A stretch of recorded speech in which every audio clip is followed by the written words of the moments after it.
Today, we're going to break down the auras and the types from the perspective of what creates the most resistance in your life and how to better attune to your natural rhythm so that you're not feeling frustrated, so that you're not feeling like you're fighting against the current. Because our human design type really shows the role that we are meant to play in this world in some ways, right? We've also got our profile, which is also the role that we're meant to play.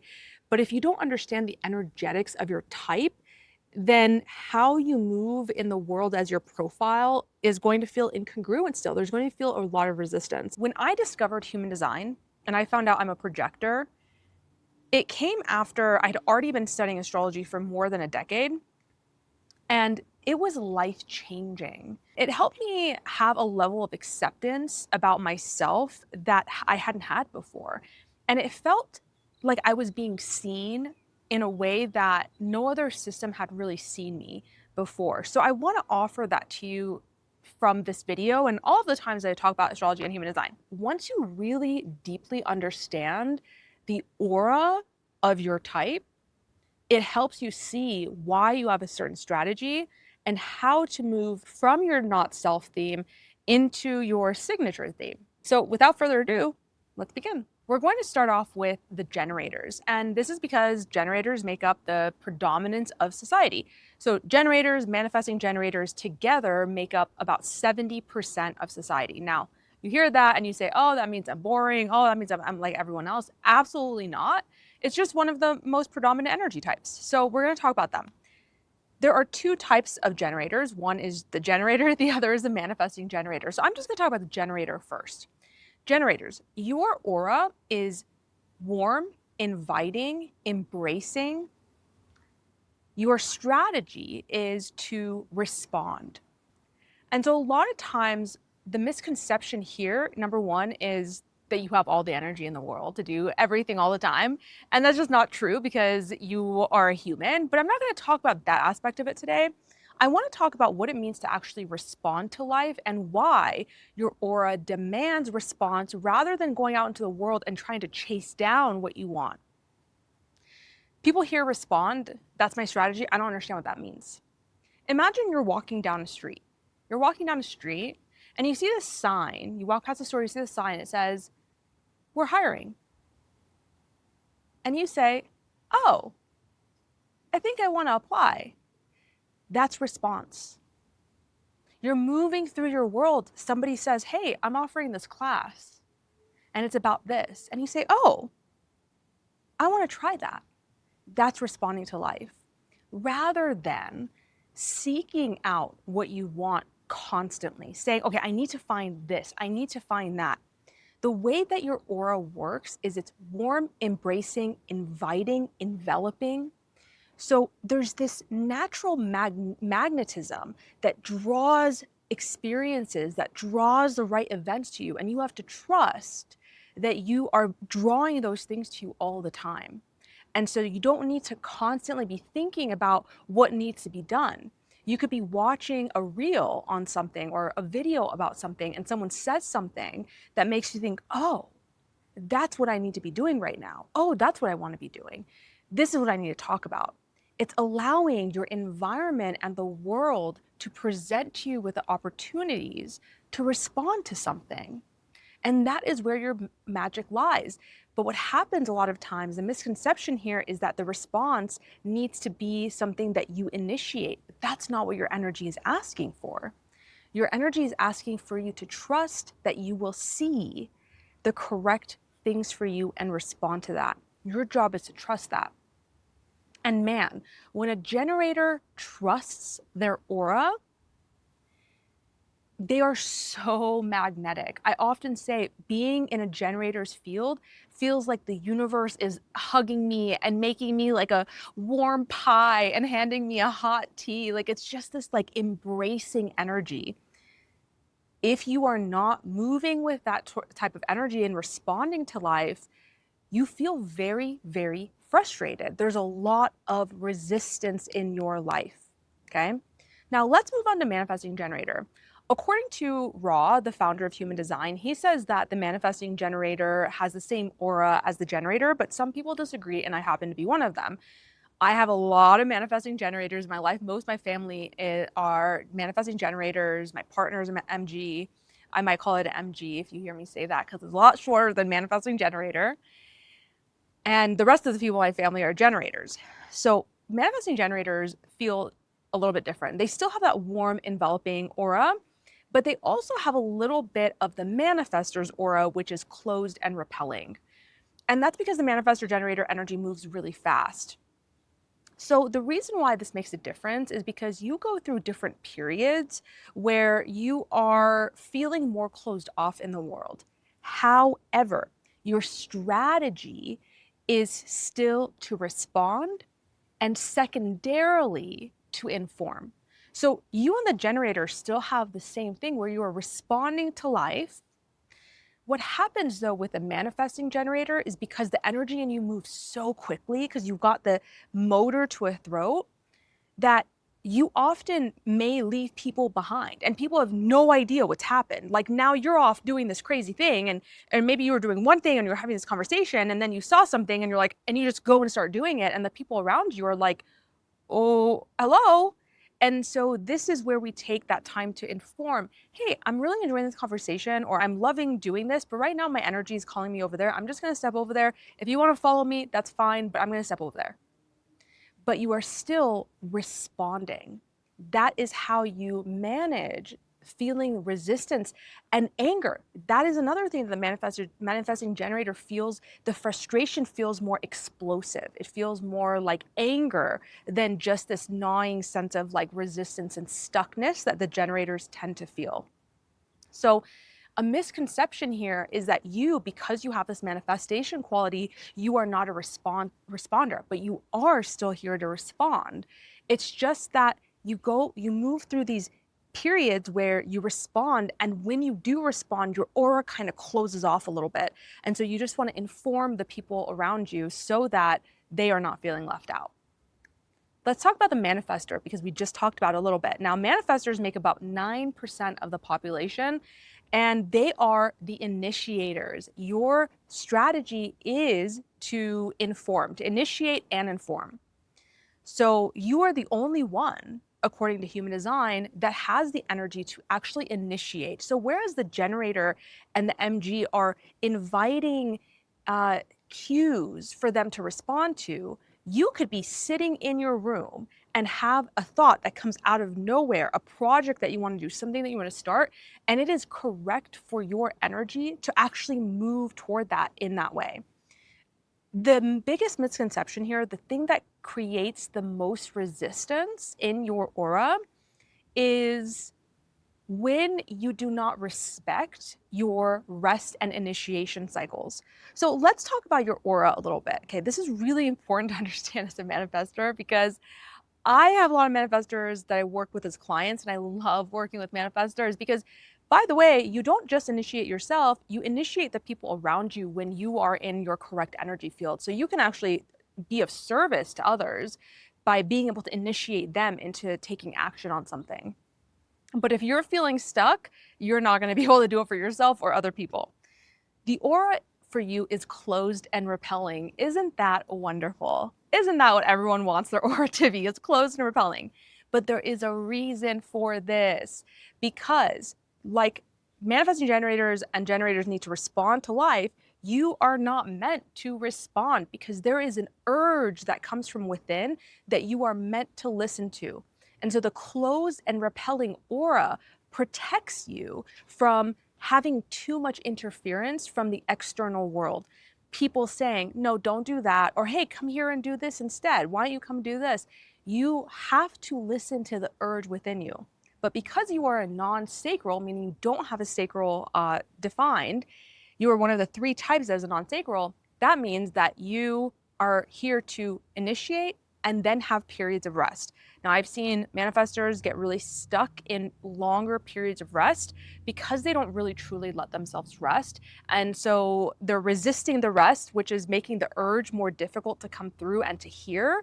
And then they're wondering why they're stuck in rest cycles for a really long time. So you really have to allow yourself to rest because there's a part of you that wants to. If you're a non-sacral, this goes for manifestors, projectors, and reflectors, we are so conditioned. I'm a projector, so we are so conditioned by the world to consistently move towards our goals like generators and MGs, but that is not the case for you. Okay? So the way to cut through the resistance is to, number one, understand your aura is closed and repelling. This has a direct impact on your relationships. So you need to initiate and then inform the people around you what you're doing.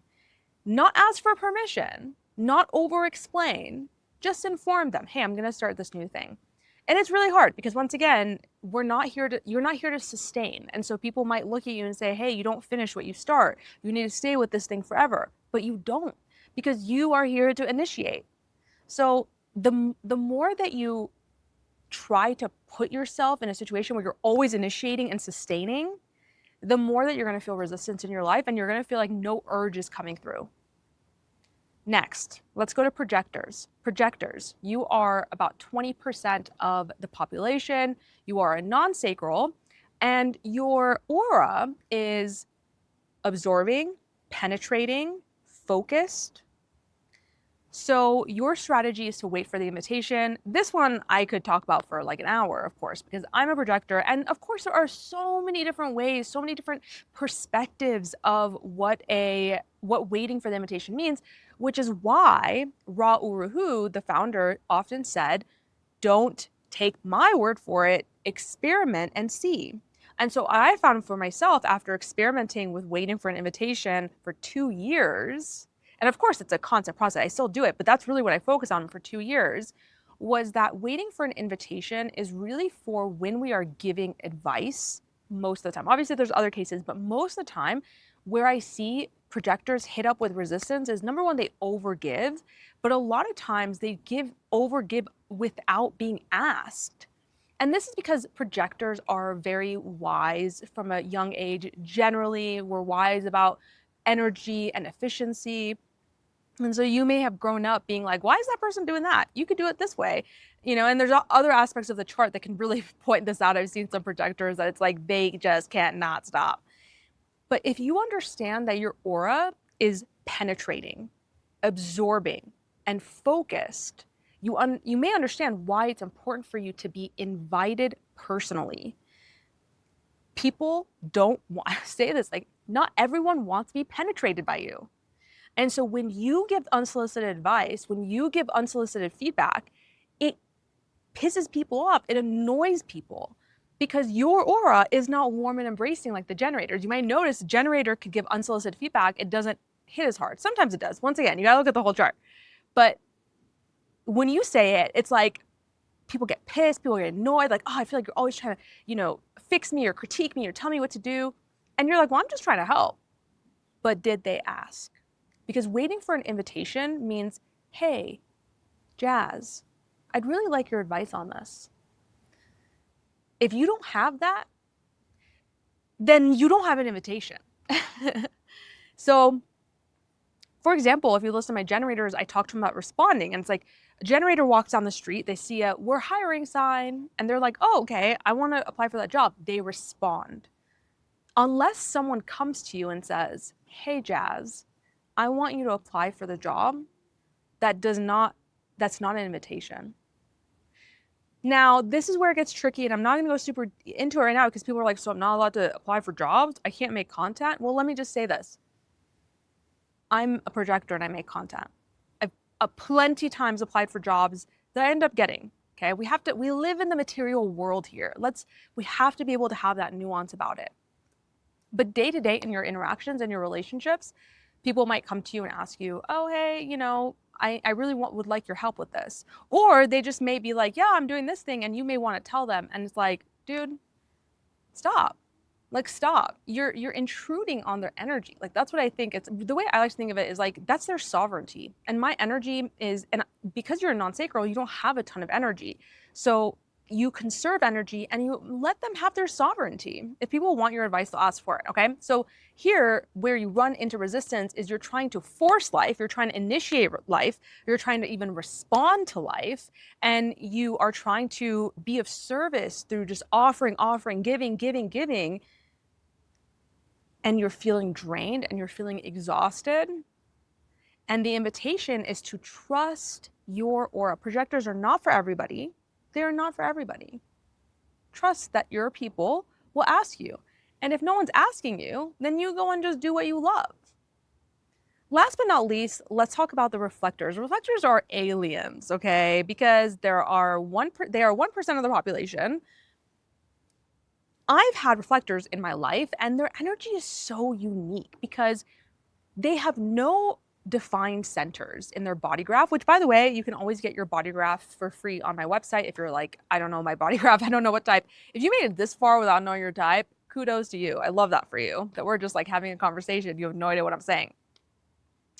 If you are a reflector, you have no defined type, no defined centers, which essentially means that you are really open, because our open centers are where we are conditioned and where we are open and absorbing things.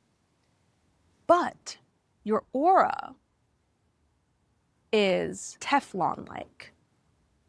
So it's resistant, but sampling. And this has a lot to do with your purpose, which is to reflect your environments. So even though there's a feeling of openness to you, you actually are quite protected by this aura. This is why for you, it's really important to think about like what environments you're in, for sure. So the way that you feel the most resistance though is by, number one, trying to be as fast as the rest of the world, because you're a lunar type, you move very, very slowly. And because of the way that your aura is resistant but sampling, you're constantly sampling things from your environment, you will have a difficult time pushing outside of your environment than other people. So if you're trying to change in an environment of people or things that, or events that keep happening that are not congruent with your deepest desires, it's not going to work. You have to change the actual environment that you're in. And that is when you become more open to life rather than constantly feeling disappointed by not doing the thing that you want to be doing. So if you want to be an artist, you got to hang out with artists. I remember I had a reflector client who was having a lot of issues in this area of his life, that he was wanting to do this thing, but it wasn't working, but he had kind of hermited himself. And I was like, you need to be around people who are doing this. You need to put yourself, even if you're not playing with them or you're not doing the art, go to an art show, involve yourself in that community so you can sample their energy. And so that can get you closer to change. And then once again, you become more open to life. You become more surprised in life because you are putting yourself in different places. Your strategy here is to wait a lunar cycle. Right? So it's so funny because as a projector, an emotional projector as well, I often talk about how it's like my process has to be a lot slower than most people's. And the same goes for you. The same goes for you is that you have to wait a lunar cycle when you want to make big decisions, because you are taking in so much information from your environment. You're not necessarily here to like, it's not that you don't have sovereignty over your choices in life, but you're really here to reflect. And so what type of behaviors and places in the world do you want to reflect? What type of qualities do you want to reflect? Find those environments. I love talking about this because attuning to your design is truly what helps you understand what role you are meant to play. I'm going to be doing more and more content on this, but also workshops. I have one that I'm doing for projectors called the Embodied Projector. If it's available, I'll have it linked down below. So let me know what type you are, what resonated, what has been keeping you stuck in resistance, what landed for you today that maybe you can start orienting in a different way. I'll see you next time.